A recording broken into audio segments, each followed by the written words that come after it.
grub by this time. Mine is intact, waiting in store for an evil day. I haven't done nearly as much reading as I ought to have done for the exam. Can you tell me anything about the history of Europe or the world between AD 100 and 1066? Because I know nothing. Or tell me of a book which puts it shortly. I only know that Charlemagne was crowned in 800, but what he was doing there I haven't the faintest. The month of the Somerville examination came far too quickly for the progress of my solitary studies. My first paper plunged me at once into panic, and I inwardly resolved that the moment we were permitted to leave the room, I would tell the principal that I was returning home at once. Suddenly, though, I decided to stick out the ordeal. Frantically seizing my pen, I started to write. Uppingham, 25th of March, 1914.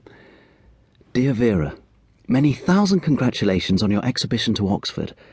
Why would you not believe me before when I told you that the average woman of today is not clever? If, as you say, you did partly the wrong work, it shows that you must have been far superior to the majority of them. I feel quite out of it not being able to get any award myself. However, you at any rate have saved the family reputation, and I heartily congratulate you once more. It will be most useful to you all the time you're up at Oxford, as scholars and exhibitioners form a higher class of their own.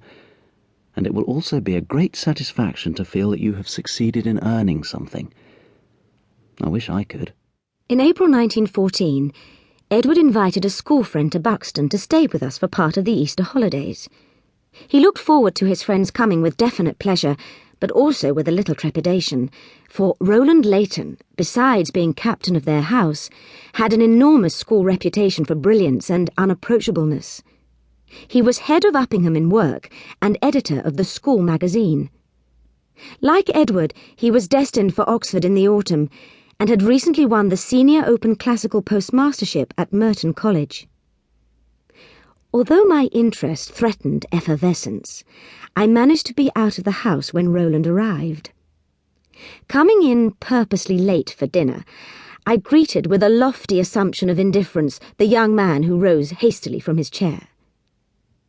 But I had not been with him for 10 minutes before I realized that in maturity and sophistication he was infinitely the superior of both Edward and myself.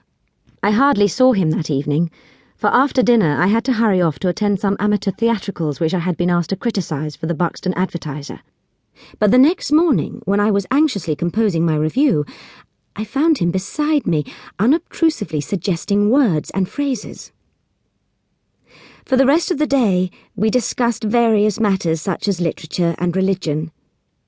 During the course of a 10-mile Sunday walk through the famous Goyt Valley, I amused myself with an intimate analysis of Roland's character. He became very silent under my animadversions on his conceit, and that manner of expressing it which I called the quiet voice. Down the long white road we walked together, down between the grey hills and the heather where the tawny-crested plover cries. You seemed all brown and soft, just like a linnet. Your errant hair had shadowed sunbeams in it, and there shone all April in your eyes. Before Roland returned home, I had to leave Buxton for a long-arranged visit to some relatives in the Lake District. I had been looking forward immensely to this holiday, and could not understand why, when the time came, I suddenly felt so unwilling to go. Dear Vera, Edward has commanded me to address you in this way. I hope you do not object. Here is the story of an African farm, but such a wretched little edition after all that I feel it is hardly worth sending you. Please forgive it and me. The spirit was willing, but the publishers unaccommodating. When you have read it, let me know what you think of it, and whether you agree with me that Lyndall is rather like you, only sadder, perhaps, and not so charmingly controversial.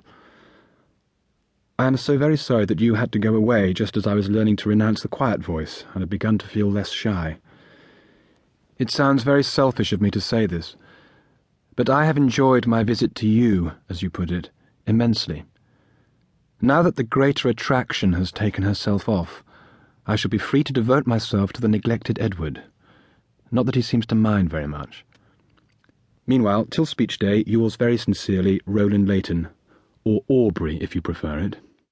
Dear Roland, thank you so much for the story of an African farm. I am delighted with it.